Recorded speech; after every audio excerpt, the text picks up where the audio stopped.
17th day, upper water month, 0 CE, not fair.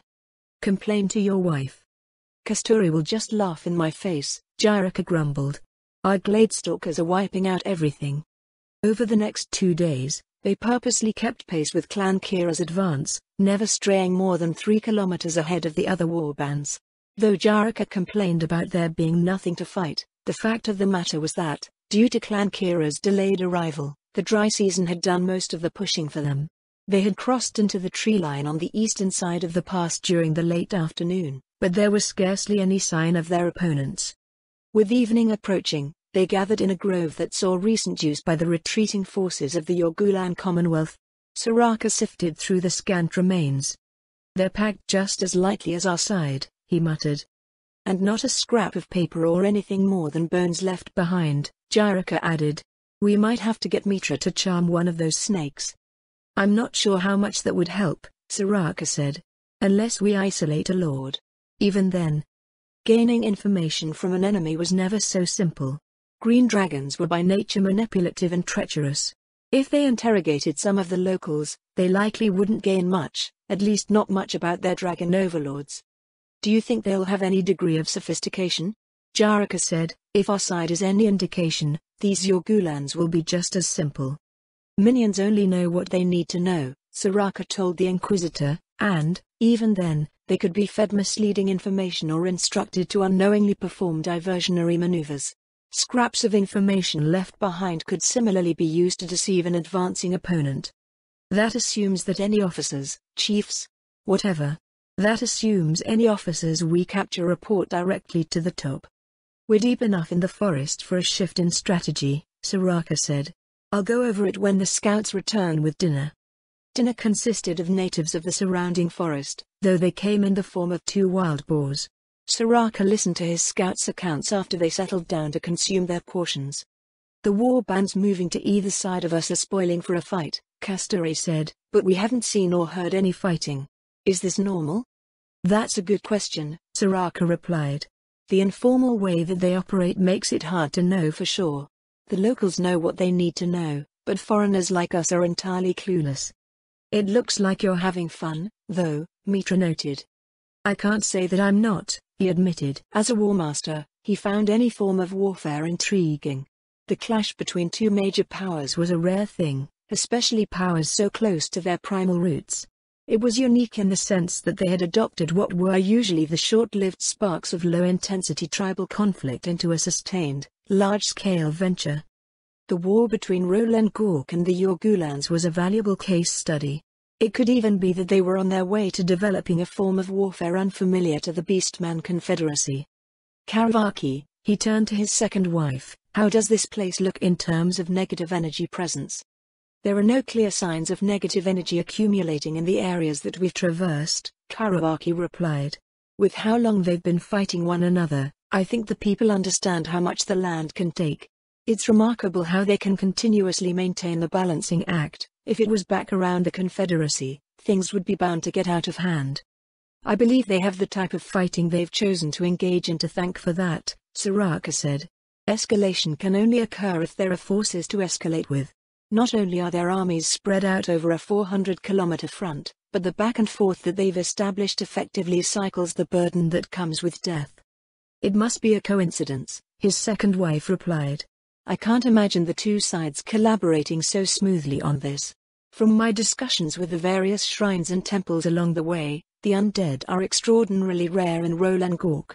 They only occasionally appear in the southern and northern extremes of the country. In other words, the arid and frozen regions where the energies of life were not so abundant. The 2 sides here didn't fight at the barren top of the pass, nor did they engage in set-piece battles. Well, enough about the dead.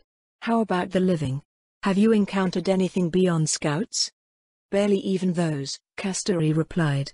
"They're all the same species of serpent folk, 4 to 5 meters long. 2 arms. No legs. Their scales are dark on top and light gray on the bottom. Some subrace of Ophidian, I think."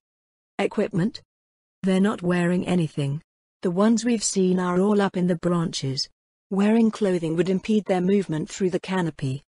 "So how do they fight?" Jirika asked. "Do they drop down on their targets and bite them?" They said they're venomous, right? Soraka couldn't imagine a 5-meter-long anything dropping on someone like that. Unless they were capable of flight or had some sort of ability to prevent injury from the fall, attacking in that manner was just as harmful to the attacker as it was to the target if they fell from the branches dozens of meters above. We haven't fought any yet, Kasturi answered. We've just been watching how they behave. If anything, they're getting around in the canopy layer because it's safer and provides a better vantage. That part should be changing soon, Soraka said. Ranasaj said that nature dictates the terms of the engagement, and we should be approaching the point where the other Yorgulan races will be present. Do they know we're here yet? Us, specifically. We haven't let any get close, but we'll stick out even if we're by just like Clan Kira. Once the fighting starts in earnest, we'll be marked pretty quick. Assuming any witnesses survive, of course. We'll start screening more aggressively tomorrow, Soraka told his entourage. Kill a few at most. Leave the other scouts injured badly enough that they're more interested in escaping than skirmishing. With luck, they'll expose their allies and let us observe their forces more closely. At some point, they would need to engage the Yorgulans decisively, but collecting information was by far more important at this stage. Aside from the Mamba-type serpent folk, they had no idea what awaited them, never mind anything else. What about dragons? Jericho asked. Seen any flying around? The canopy is getting too dense to see the skies above, Kasturi said. But that also means any dragons up there won't spot us unless we cross any meadows or rivers. With that, they divided themselves into 2 watches and turned in for the night. A cool drizzle greeted them the following morning, softening the layer of dried leaves littering the forest floor. We had a visitor last night, Kasturi said. Enemy scout. How close did they get? Soraka asked. Not close enough, the Gladestalker answered. One of our pickets chased it off. With how quickly it fled, they're probably trying to gain intelligence just like we are. It's still a change in posture. They've been withdrawing this entire time, now they're actively scouting our advance. Maybe they knew they were getting some rain soon, Jericho said. Soraka looked over to his entourage's druids. One of them shook her head. This much isn't out of the ordinary for a dry season. The rain will end by mid-morning. How about something like control weather?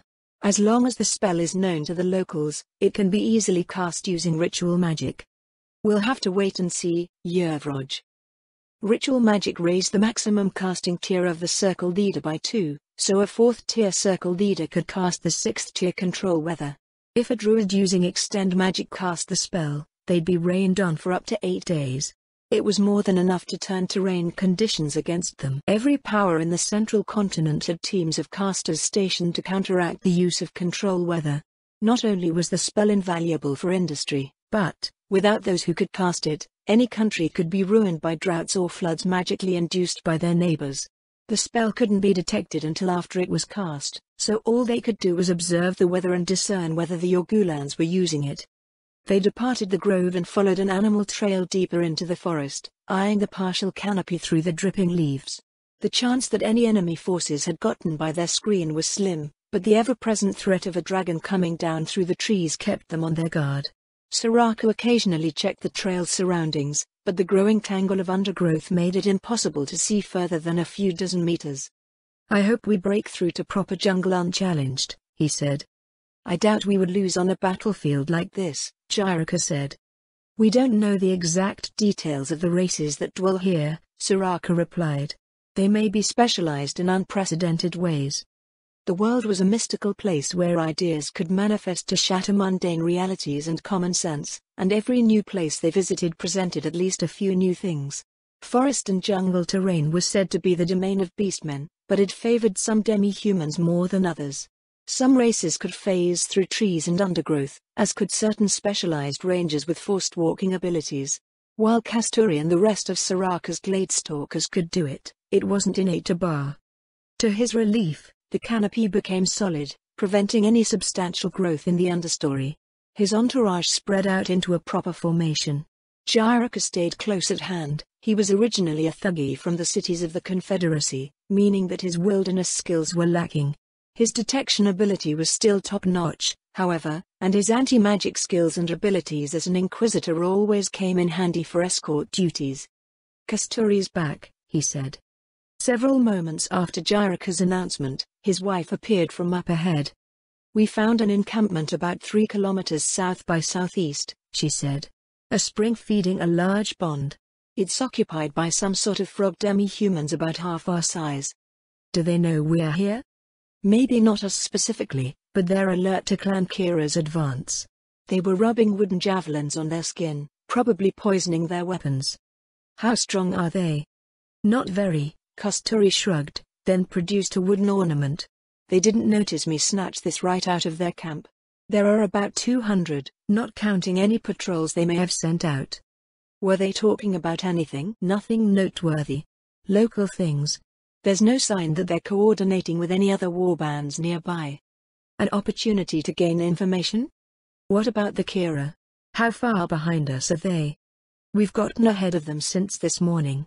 If you're thinking of interrogating that warband, we might have 2 or 3 hours." "Let's be quick about it, then," Soraka said. "I'm tired of knowing next to nothing about these Yorgulans." Since the frog demi-human's skin appeared to secrete poison, they settled on a simple ranged ambush. Those who weren't adept at concealed movement stayed back while the others went ahead. The panicked reaction of the frog demi-humans was their cue to tighten the encirclement. The camp was already disintegrating by the time Soraka arrived. Bullets unerringly struck down the brightly colored demi-humans who tried to flee. In the end, they were left with a few dozen, who had taken refuge in the water. Soraka gazed up at the clearing from the trees, but no dragons came down to save their subordinates. Eyes on the sky. "Mitra, see if you can't get a few out of the water." Mitra stepped out from the trees. The Sharon made her way to the edge of a pond, where a javelin flew out to greet her. It bounced off of her hide and plopped powerlessly into the pond. "I'd like to speak to your leader," Mitra's voice issued calmly over the water. "If you answer a few questions, we'll let you flee this place." Her tail drooped and curled in an expression of curiosity, but Soraka wasn't sure if they understood Bar body language. Not that it mattered. Mitra's bardic powers were already at work before she walked up to the shore. A frog demi-human sporting bright orange skin with blue splotches raised its head out of the water. You are a bard. Do not try your tricks on us, the Kriakili have many bards." "Oh, that's wonderful," came Mitra's delightful reply. "Since you have many bards, you must know that bards have a love for lore. That's what I'm here for, to learn about your people." "No one has asked this of us before." "Why now?" Mitra walked over to a slab of stone overhanging the pond, settling on her haunches.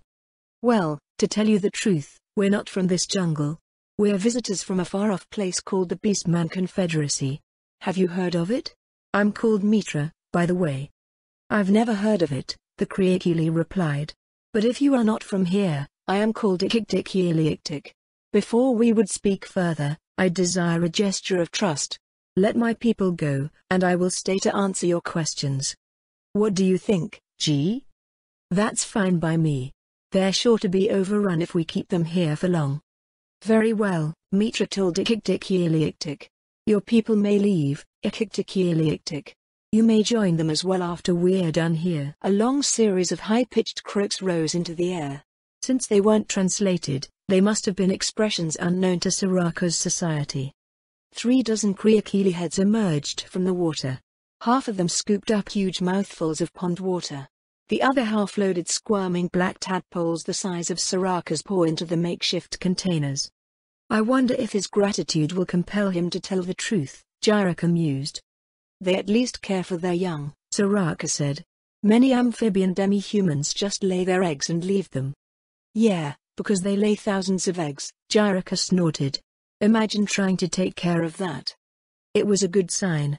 The more similarities in social structure that there were between races, the easier it was to get along.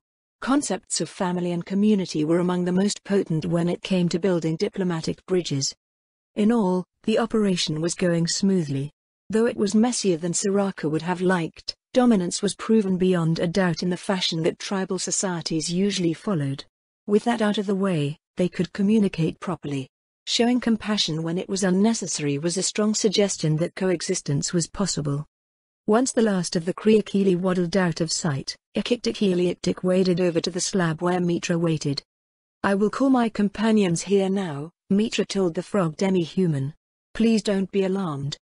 Soraka and his entourage came forward and joined the Sharon. Ikiktikiliiktik's bulging red eyes glanced at the closing beastmen nervously. Mitra gestured to Soraka. "This is my mate, Soraka," she said. "This is one of my mate's other mates, Karawaki. They will have questions for you, as well." "Greetings, Ikiktikiliiktik," Soraka bobbed his head. "Thank you for allowing us the opportunity to speak with you. Though we are on opposite sides of this conflict, let us conduct ourselves as civil beings for now. You are the leader of this warband?" "I am." "What is your tribe called?" "I am of the Royal House of Gond, one of the many member states of the Beastman Confederacy." "Then I greet you, Lord Soraka of Gond. This one is Ikiktikiliiktik, Lord of the Krilalii tribe." The Kriakili Lord made a sort of bow, which put his face into the water. Soraka went to sit down beside Mitra, and Karawaki went to sit beside him. The priestess' eyes went to the many corpses at the edge of the clearing. "You brought your children to a battlefield," she said. "Does this mean that your whole tribe was here and not just a warband?" "We did not bring our children to a battlefield," Ikiktikiliiktik replied. "Our tribe came here because there was no place for us. All of the spawning pools below were taken by stronger tribes. We knew that our young wouldn't develop before the dry season came, but we had to try. This is the best we could do." "What about the places out of harm's way? At least not in a known war zone. The rivers that tumble down from the wall spine, perhaps?" Ikiktikiliiktik licked one eye clean, sending its gaze to the north. "It was too far. If we lived closer to the wall spine, we might have done as you said." "Does that mean that the Yorgulan tribes travel freely between the territories of their masters?" Soraka asked. "Ah, so you know of our masters." Ikiktikiliiktik's voice drew out strangely. "But there are masters, and there are masters. The lesser and the greater.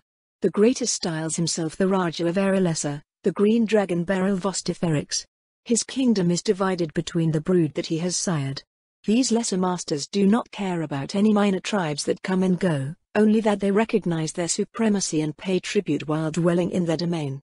"What is Erelessa's relationship to the Yorgulan Commonwealth?" "The songs say that, long ago, Erelessa was the last free realm of the Yorgulan Reach. But it was beset on all sides by savage foes. In the end, it was the green dragons from the east that won the race to seize Erelessa. Then they drove the beastmen out." The events described by Ikiktikiliiktik roughly lined up with Roland Gork's account, but it presented an angle previously unknown. The Kriakili Lord did not seem like the entirely unreasonable fellows that Rana Saj spoke of. Soraka eyed the frog demi-human's bright orange and blue skin. If one extrapolated from their apparent biology, the Kriakili were a placid race that relied on their natural defenses to deter aggressive foes. "So are these dragons seen as conquerors or defenders?" Soraka asked. "It's puzzling that green dragons would form any sort of commonwealth. Considering the nature of green dragons, any commonwealth that they ruled was probably nothing of the sort. It is a name, nothing more." The Kriakili Lord answered with a wave of his webbed hand. "Dragons are obsessed with such things, yes? Prestige, wealth, power. We are merely pieces in a great game to them." "Seen one, seen 'em all," Jiraka spat. "Green dragons are the same no matter where you go. Their existence is pure poison. According to other dragons, they did serve a purpose. To mortals, however, all they represented was malignant evil." "But what about their subjects?" Karawaki asked. "The natives of the Yorgulan Reach? What are they like?" "Some play the game willingly," Ikiktikiliiktik answered. "The rest suffer what they must. Only the strong may occupy the places of power and the best territories. It is a vicious competition. Our masters do not care who lives and who dies, only that the strongest compete for their favor." "Does that mean the warbands we see out here are merely weak tribes being pushed out by the strong?" "Many, but not all. As I said, some play the game willingly. True warbands come to earn prestige for their masters, but this is usually during the wet season. There is no fame to be won in retreat, after all." Soraka weighed the Kriakili Lord's words. Was there anything to be gained from deception? For the most part, he appeared to be relating the plain truth of things. There was no underlying motive or unifying theme that suggested an attempt at misdirection. "In that case," he said, Is there any way to minimize the amount of conflict in our advance? If we are facing weak tribes, they will stand no chance. Minimize? Confusion laced Tikiktikiliaktik's voice. We are here because there is no place for us. Minimizing conflict would mean that we are allowed to settle this land. Right. Stupid question. Tribes migrated because all would perish if they did not. Minimizing casualties only meant that they remained to consume local resources, which would be unacceptable to the resident tribes they were intruding upon. That was at least one thing that all tribes seemed to understand, regardless of race or region. After several more queries over what Tikiktikiliaktik had seen on his side of things, they released him and continued on their way. They stayed far ahead of Clan Kira's advance, questioning the dozen or so tribes they came across on their way east. Their accounts were similar to one another. They were weak tribes pushed to the front line. Battle fodder to absorb Roengork's counteroffensive. If it's like this, Soraka said, I wonder if Roengork is putting any pressure on the Commonwealth at all. What do you mean? Jiraka asked. The way I see things, Soraka answered, the bulk of the Yorgulan force is tribes being forced to migrate from overpopulated territories. The dominant tribes only send warbands during the wet season. I doubt they stick around to get trapped when the dry season comes. They're partly there to see that the undesirables stay out. Makes sense. I wish you wouldn't agree so easily. If it makes sense, it makes sense. Most of the world doesn't adhere to lofty principles like yours. You have too many mouths to feed, you gotta do something about it. Like feeding those mouths to other hungry mouths. Attempted expansion is probably one of the more efficient uses. And it's not as if it's unprecedented, that damn Yeti Raja or whatever it was did the exact same thing to us 2 weeks ago. That's not quite right, Soraka said. Mitra's Yeti friend said so. The Yeti that Mitra questioned only saw it that way. What the new Yeti Raja was doing was displaying his supremacy as a war leader to secure the loyalty of the conquered. All commanders need to earn the loyalty of their subordinates in some way. That implies that he plans on doing something else with them. Soraka fell into brooding silence. That was the one piece of the puzzle that still eluded him. The Yeti Raja was so dominant that he found it hard to imagine that he was merely replacing lost forces. He either had a campaign running elsewhere, or he intended to extend his current campaign along the wall spine. The end of the week saw them past the fortress at the end of the pass, and they arrived at a silty, meandering river that he assumed was where the Kira forces would consolidate. They camped a day away from the riverbank while Kasturi and her reconnaissance forces kept an eye on the surroundings. Clan Kira arrived over the next few days. Rana Saj's warband ended up nearby. Soraka took his entourage over to join them. Soraka, the Bar Lord called out jovially in greeting. Did you enjoy yourself? We learned much, Rana Saj, Soraka replied. Unfortunately, we didn't sample much of the local fare. Yes, they were almost all inedible this time around, Rana Saj grumbled. Still, there was plenty of game to be had. Soraka came forward to join Rana Saj at his table, which was an old stump cleared of moss and debris. Some of his hunters had brought in a 20-meter-long python and were trying to figure out how to butcher it. How will we advance from here? Soraka asked. The reports so far state minimal losses, Rana Saj answered. With what happened to us up north, however, I'm inclined to hold here. The warbands may raid across the river as they please, but we'll be running a conservative front this time around. Has anything out of the ordinary happened? Nothing that really caught my attention.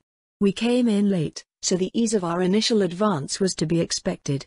The forces going along the northern slopes of the pass are going slower than the rest of us, but they have to work their way across the mountain streams flowing down from the wall spine, which is where many of the retreating Yorgulan tribes may linger. I see. Do you have any maps of the Yorgulan reach? Rana Saj motioned to one of his aides, who brought them a crude map of the area. The seasonal flooding significantly alters the landscape from year to year, Rana Saj explained. The only things that stay relatively constant are the mountains and the major settlements along the main waterways. The nearest town wasn't overly distant, but he wasn't sure he wanted to go that far into Irelizan territory. What about the resident tribes? Soraka asked, do they have any patterns of migration or permanent holds aside from these towns? That, I do not know. What I do know is that resistance past this river is far greater. I suppose it's the same on our side when you get to established tribal territories in the lowlands. We can work with that. All we need is real information from one of the prominent tribes playing the game. Rana Saj. Heads across the encampment turned up as Rana rushed in. Speak, Rana Sawyer commanded. Yorgulans crossing the river. Icani, Ophidians and Cook. Where? About a kilometer northeast of here. Our hunters are trying to hold them off, but there are hundreds in the water. Rana Saj rose to his feet. His roar reverberated through the trees. Raid to the northeast. Get to the river. The encampment quickly emptied. Sounds of battle washed over them shortly after. Icani are crayfish, Jaraka said as he kept pace with Soraka. Ophidians are serpent folk. But what the hell are Cock? They're those round biscuits that they make all along the Sapphire Coast, Mitra said. The people that can eat them say that they're tasty. I don't think we're being attacked by biscuits, Soraka frowned at the mental image. A gout of fire roared through the trees, setting a dozen-bar flame. The charging beastmen simultaneously stopped at the sight.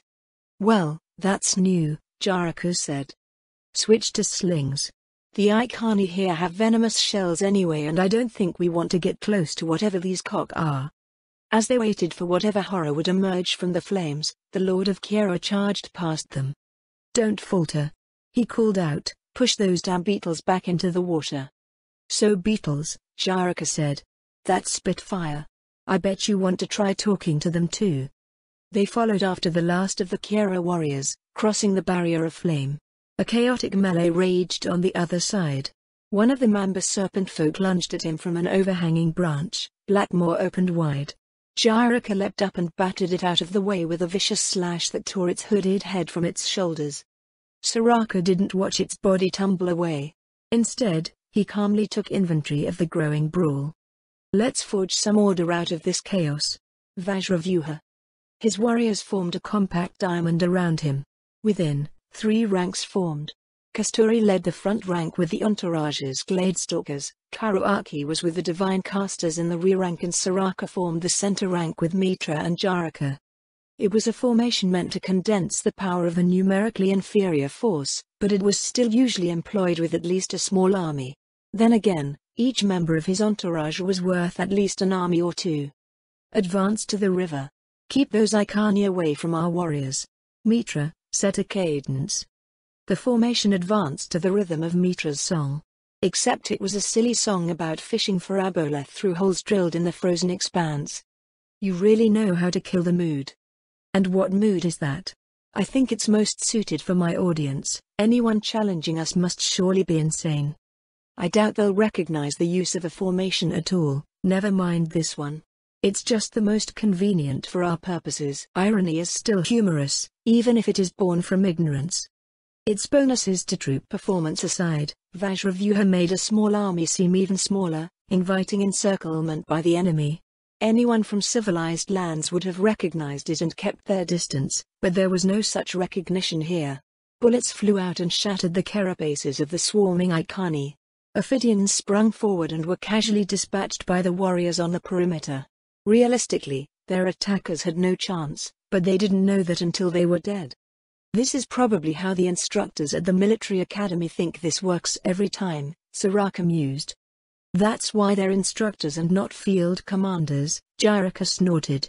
Shouldn't we be picking out an officer to question? We're going to run out of candidates soon. I'm looking, Mitra said. Oh, there's one. Nope, his head just exploded. Leave any lord-looking ones alive. A huge beetle appeared from behind a tree. It pointed the end of its abdomen towards them. Squish that bug. The beetle exploded. The formation ducked in unison as a wave of scorching heat rippled over the surroundings. Soraka raised his head a second later, surveying the carnage. Several Icani on the opposite side of his formation from the explosion were cooked bright red. Needless to say, those closer to the blasted crater didn't do so well. Just so you know, Mitra said, I'm not bringing a cock lord to us.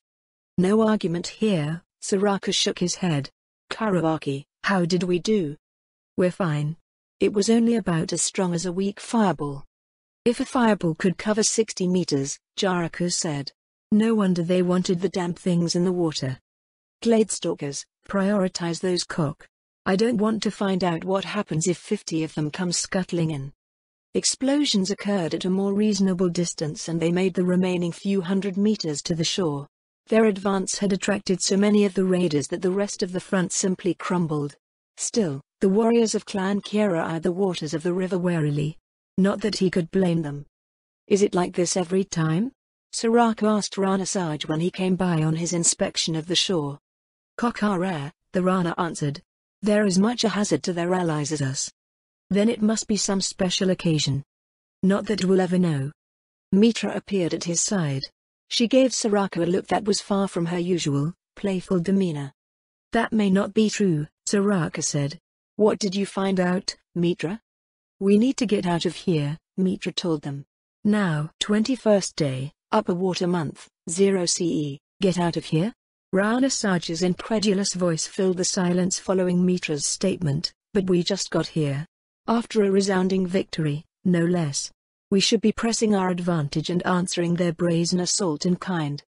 That's what they want us to do, Mitra replied. How do you know that?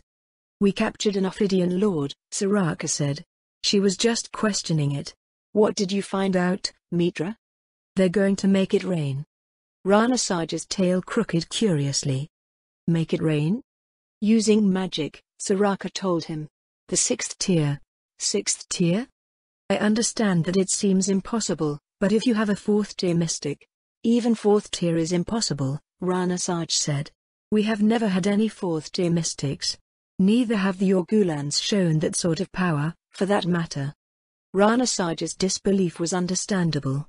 Unless they were from a race of innate casters, demi-humans and heteromorphs had difficulties advancing as magic casters.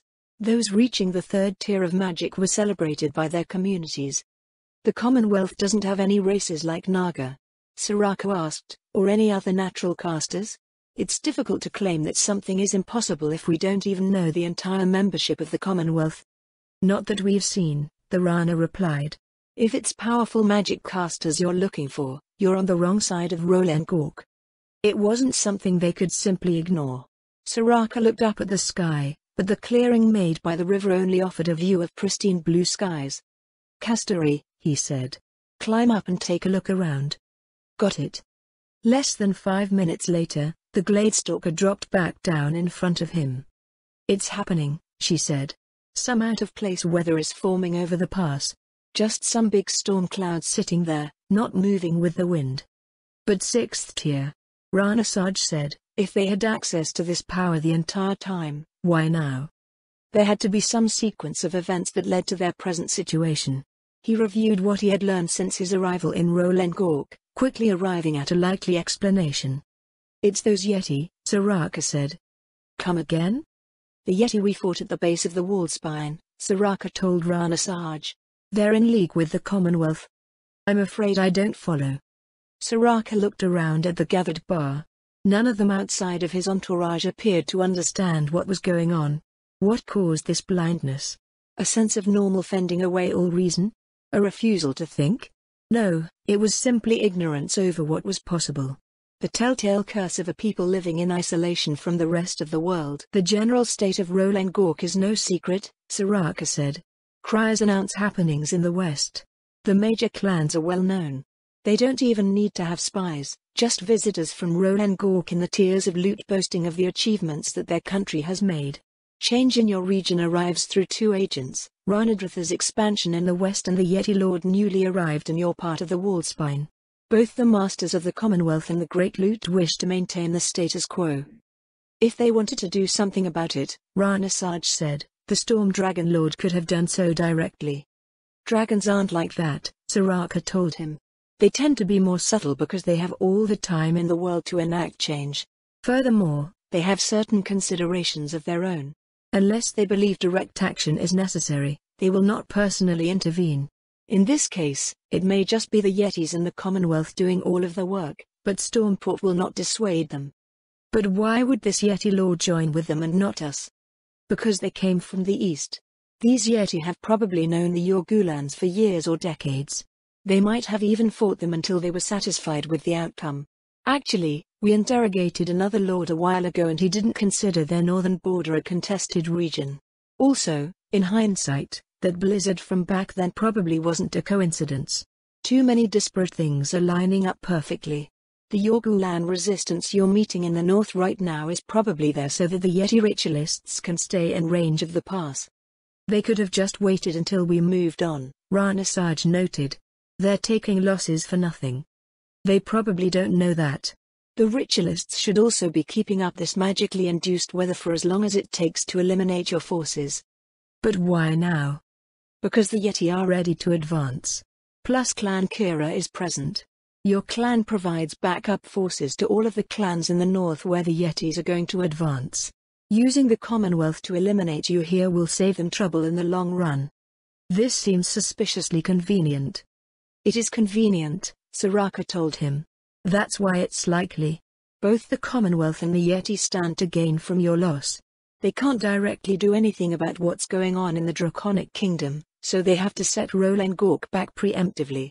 Rana Saj sighed, a conflicted expression crossing his features. The most you lose from an early withdrawal is a single season of raiding, Soraka told him. You will be obliterated if this plan of theirs is as we fear. It's more important to return to Roland Gork with what you know than it is to hold this position.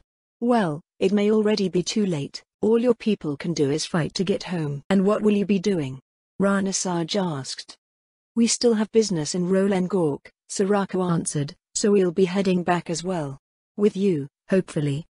The ruler of Clan Kira looked around at the assembled warriors, then out to the still smoking battlefield. Send runners out, he said.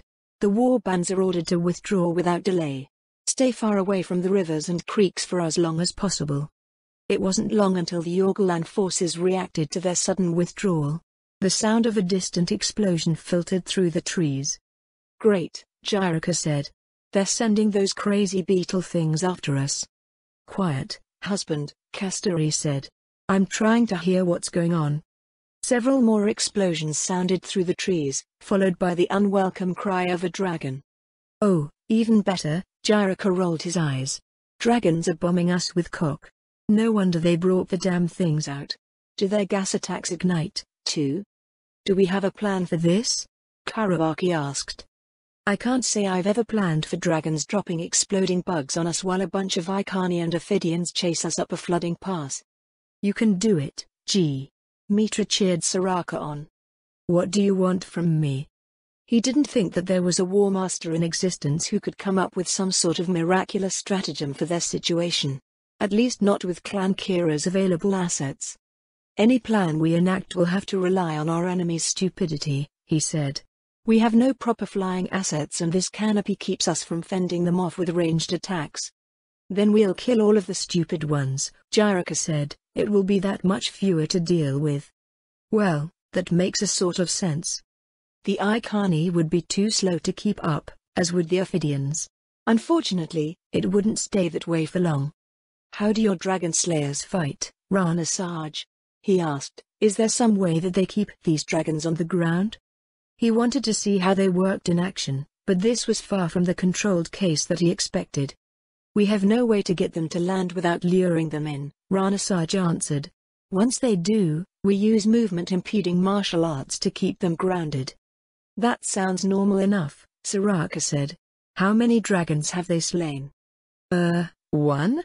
My father took a few out to kill that brass dragon near the Singlands bordering the Great Loot. Soraka sent Rana Saj a flat look. We killed a few Yorgulam green dragons in the past, Rana Saj said. Once you prove that you can harm them, they become much more cautious. I'll take that, Soraka said. Kasturi, find us some open terrain to follow up the pass. The Gladestalker led them downhill. Rana Saj sent a nervous look at her back. If the rains truly come, he said, we don't want to be following a creek bed. Water takes time to travel, Soraka told him. We have time enough to do this. They came across a brook that the dry season had reduced to a long procession of shallow pools going up the slope. The canopy still covered it, only offering a few gaps at points along the way. Will this do? Karawaki asked. Of course, Kasturi answered. They're dragons. If we are not concealing ourselves, They'll spot us through one of these holes from kilometers away. Then let's keep going, Soraka said. I'm sure they'll announce themselves in some dramatic fashion. The dramatic entrance came in the form of a cock, which splattered on the rocks ahead of them and exploded. A second insectoid struck one of the branches overhanging the brook, transforming a tree into a blazing inferno. Just two? Soraka tried to spot their airborne attacker. Two is more than enough, I think, Rana Saj said. Well, they have 4 legs. They could probably fit a few in their mouths, as well. Stop trying to optimize a damn dragon, Jaraka said. You're not gonna find any that'll carry cargo around like an airship. Just saying, let's time how long it takes to get back with more cock. Rana Saj and his warband instinctively ducked as another 2 beetles exploded nearby. Or more dragons could come to bomb us, Soraka muttered. I hope we can keep track of all of them. Rana Saj, your warband doesn't have to travel so near to us. We're just here to attract attention. You seem eerily used to this, Rana Saj said. That's how it is when you have minotaurs as neighbors.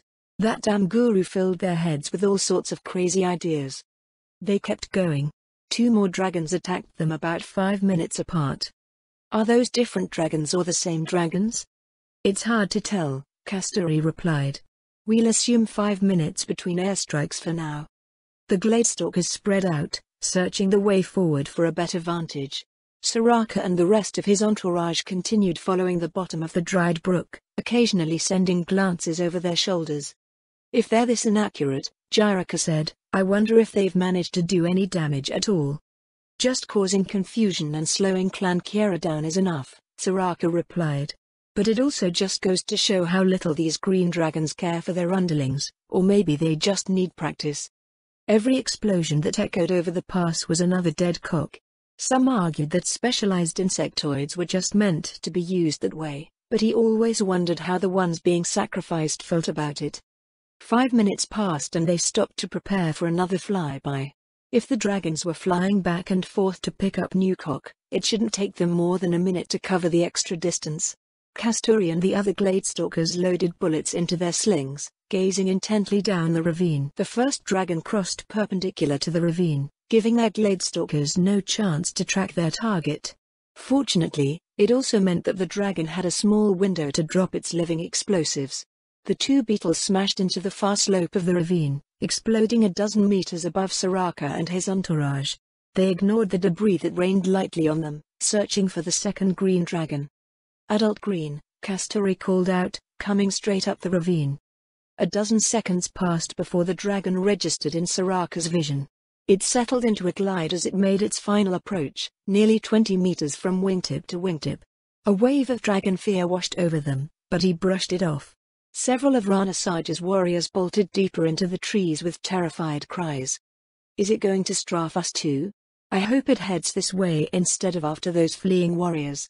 Many predatory races had strong instincts that influenced their behavior. Apex predators usually had one set of instincts that revolved around hunting, and another that dealt with challenges to their territorial dominance. Between chasing Rana Saj's fleeing warriors and dealing with the impudent bar standing their ground before it, Soraka wasn't sure which course the dragon would take. The green dragon slowed as it continued its silent glide. That was a good sign. It held its trajectory towards Soraka, cyan eyes fixed on his entourage. At 100 meters, the Gladestalkers let loose. The green dragon's expression seemed to turn derisive at the sight of the smooth stone bullets hurtling towards it. Rocks obviously couldn't penetrate scales as hard as steel. But then its wing exploded near the shoulder. More bullets shredded apart what was left. The dragon shrieked as it tumbled out of the sky, crashing into the stony bottom of the ravine. It skidded to a halt a few dozen meters in front of them. Finish it off. Soraka's awaiting warriors pounced before the dragon could recover from its stays. The Gladestalkers were halfway done dressing the kill before Rana Saj came out to join them. Dragons seem much less threatening if they can be put down like that, he said. What did your hunters use? Some specially enchanted bullets? Some rocks from the dried stream over there, Kasturi gestured loosely with a claw. But regular stones won't penetrate dragon hide. That's true, but only a lesser enchantment is necessary to bypass an adult green dragon's defenses. Our slings are enchanted weapons, and mundane projectiles from enchanted weapons still count as enchanted projectiles for that sort of thing. I'll take your word for it, but it's still a rock. It shouldn't have done so much damage. I'm a Gladestalker. Also, there were some martial arts thrown in there. Let's see: greater ability boost, shattering strikes, tracking shot, wing clip. That's it, I think. I guess I used some ranged skills, too. Rana Saj's jaw dropped open and his whiskers drooped. But that must mean you are at least as strong as my father, he said. My father said that Goro was Roti class. Soraka nodded, so that should be correct. I'm not familiar with that classification, Rana Saj said. Roti class individuals are those who can kill 5,000 regular warriors on their own, assuming they fight to the best of their ability. And what counts as a regular warrior? Amongst your people, a warrior that has seen a successful campaign season, perhaps. The warriors of Rana Saj's warband exchanged stupefied looks. I knew my father was strong, Rana Saj said, but I didn't know he was that strong. I also wasn't aware that you kept such renowned company. Strength is crucial to our mission, Soraka replied, but only in the sense that it allows us to fulfill our duties without substantial interference from belligerents. It will also avail your forces little if they get caught in this trap. Life as a warrior would be much more convenient if one's enemies would line up nicely to be defeated in order, but that was seldom the case. No matter how strong one was, they couldn't be everywhere at once. As Rana Saj had stated, felling one dragon served as a deterrent for the rest. They continued their ascent unmolested, but the sound of distant explosions still occasionally rolled over them. This is going to be a problem if your dragon slayers can't get rid of those dragons, Soraka said. No one's going to be able to rest. If the Yorgulan dragons were allowed to refine their tactics, they would become severely problematic for Roland Gork. Active dragons could go for weeks without rest, and their harassment would turn any battlefield into a sleepless hell. It should only be a matter of time, Rana Saj told him. We may not be able to bring them down as reliably as your warband, but a dead dragon is difficult to replace. I wonder if this is happening in other sections of the front.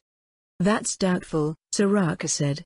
It doesn't have to happen on all sections of the front, either. All countries must maintain a careful balancing act when it comes to security against foreign threats. A crack in that defense can be enough to lead to a complete collapse. If this is all they're bringing to bear, we should be able to manage. The other warrior clans can make up for the deficit. I can't imagine that another threat of the same magnitude will suddenly appear. You don't have any other powerful neighbors that might take advantage of the situation? Soraka asked. I don't think so. The wildland tribes in the north will have that Yeti Lord to worry about. Our tribal neighbors to the south can be fierce, but they are independent of one another and too small to be a threat. The Draconic Kingdom is already being dealt with. There is a tribe of human wyvern riders in the furthest northwest. They're highly territorial, but they keep to themselves. What about the lands beyond the Draconic Kingdom? The Draconic Kingdom borders the coast, so it should be safe. Is it the same Cerulean way that runs south of the Great Loot? I don't know. It's possible. One day, we will send explorers to find out. If we're lucky, there will be more humans. They're much easier to deal with than other demi-human races. Even while they're getting beaten down, conquest is their first thought. Then again, if one warred constantly, warfare became a way of life. It was something that fed into itself and took on a life of its own. He prayed for their sake that they wouldn't trip over a previously unknown scion of the Eight. The scent of rainfall permeated the air when they resumed their retreat the next day. Kasturi led them further up the ravine's slopes, as the previously dry brook had grown into a trickle overnight. Rana Saj eyed the steadily growing flow from above, then looked to the ranges in the north. If the source of this weather is a ritual being conducted by powerful Yeti mystics, he said, could we not end the threat by disrupting it? No, Soraka said. Rituals indeed take preparation and time to conduct, but it's not a continuous thing. The spell is cast only after the ritual is completed. Most rituals for higher-tier spells take a minute or two at most. Longer processes that use rituals such as golem creation can take weeks or months depending on the golem, but the rituals involved are done in short segments. Then why would they hold the position to stay in range? Just in case they need to refresh the spell. Control weather can last up to 8 days if a druid is casting it with duration extending metamagic, but we should be over the pass before the duration ends. At least he hoped that it would be the case. The top of the pass was a mere 30 kilometers away, but anything could happen. That the Yorgulans attempted to bait them into a protracted exchange of raids at the river gave him hope that Clan Kira could escape if they immediately withdrew. The brook continued to swell over the day, turning into a churning torrent of silty water by mid-afternoon. Soraka occasionally looked over his shoulder, wary of new signs of pursuit. "What are the chances that something catches up to us?" he asked. "We should still be increasing our lead over even the Ophidians," Rana Saj answered, "but it will become more difficult once we leave the jungle and go into that forest above. Our pace will slow significantly. Once it floods, the aquatic races will swiftly overtake us. Would it be better to consolidate our forces in that case? If your people must fight, it would be better to fight as a cohesive force." "I plan on doing that," Rana Saj replied. The runners issued orders to gather near the tree line for the final push. "As the fastest group, we'll get a day or so of rest before we move on." Since Rolengork's broad strategy on the Yorgulan frontier involved remaining dispersed to stay provisioned, conduct independent actions and avoid dragon attacks that exploited concentrations of force, it also made it difficult to form proper battle lines. The haphazard organization of the Yorgulan forces gave him a sense that it wouldn't be as bad as facing a proper army, but the presence of dragons cast many assumptions to the wind. They left the jungle proper early in the evening, entering the tangled mess of coniferous forest below the tree line. The thousands of brooks and streams flowing down the slopes were engorged by rainwater, making the landscape seem like a collection of miserable islands beset on every side by violent waters. Uprooted bushes and even trees were carried past them as they clawed their way up the valley. "Our druids would like to file a complaint with the local management," Karawaki said. "Tell them to get in line," Soraka growled.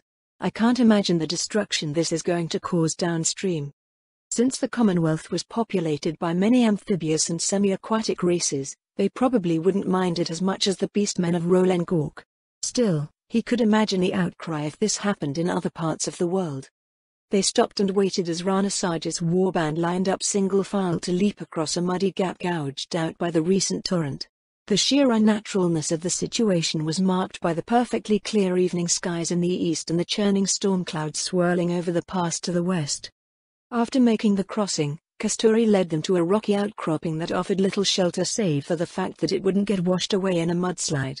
The members of Soraka's entourage moved boulders around and sundered slabs of rock to form makeshift shelters. By nightfall, they had relatively dry places to sleep warmed by modest campfires hidden away from aerial observers. "What do you think they have in store for us, Rana Saj?" Soraka asked. "This situation is so irregular that I can't imagine what else might happen," the Rana answered. "Hopefully nothing, but I somehow doubt that will be the case." "How cold can that pass get in the winter?" "Cold enough." "Wait, are you implying that the Yeti will be waiting for us there?" "It doesn't necessarily have to be the Yeti," Soraka replied, "but they are a force unaccounted for. Since it's been raining rather than snowing, I'm inclined to believe that they won't be at the top of the pass. They would have made conditions more favorable for themselves if so." Ultimately, it was speculation. With the ever-present threat of an attack, he didn't want to use any mana for divination. They would need to wait until they reached the tree line to investigate what lay beyond. They took what rest they could, waking to find that the water levels had risen even further. Soraka scratched his head over the sheer recklessness of the environmental assault. "I wonder if the Yorgulans knew the full extent of what this plan entailed," he mused. "It seems ideal for them." Rana Saj looked down at the flowing waters sourly. "We're going to be trapped on islands at this rate. The pace of our pursuers will be picking up, as well. Do you see a way out for us, Kasturi?" Soraka asked. "We can still follow this ridge we're on," the Gladestalker answered. "We may need to wade through some sections, but we're not stuck yet." They filed out of the camp, entering the area affected by control weather 2 hours after noon. Everyone stopped and stared at the veritable wall of rain obscuring the scenery ahead of them. Seeing this, Soraka said, "I almost want to just stay here and fight." "Would you like us to scout ahead?" Kasturi asked. 3 hours, Soraka answered. "See what you can find out in that time. I assume Rana Saj doesn't want to camp in the rain." You assumed correctly, the Rana let out a helpless laugh.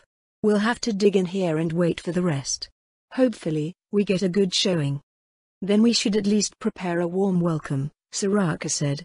Karavaki, can you turn our miserable little mound a bit more hospitable? I'll get together with the others and figure something out, Karavaki replied. How much mana can we use? Let's keep our reserves at 2/3. We should be resting here for a day or two, so keep mana consumption in pace with that. Feel free to involve the Kira mystics, if they're interested. The priestess nodded and turned to gather the entourage's casters. A thoughtful expression crossed Rana Saj's features as they watched them organize from a distance. You've become much more forthcoming with your assistance, he said. I believe it is appropriate in our circumstances, Soraka replied. And I appreciate your understanding of mine. Well, you've saved our hides twice now, Rana Saj told him. I don't want to seem ungrateful. My father always told me how you Confederacy types seem almost aloof to outsiders when it comes to sharing your knowledge and lending assistance. Soraka settled down on a slab of rock where a bonfire was being set up nearby. It's a lesson that we had to learn the hard way, he said. With so many races in the Confederacy, one would like to think that those in the world beyond are just like us, but they're not.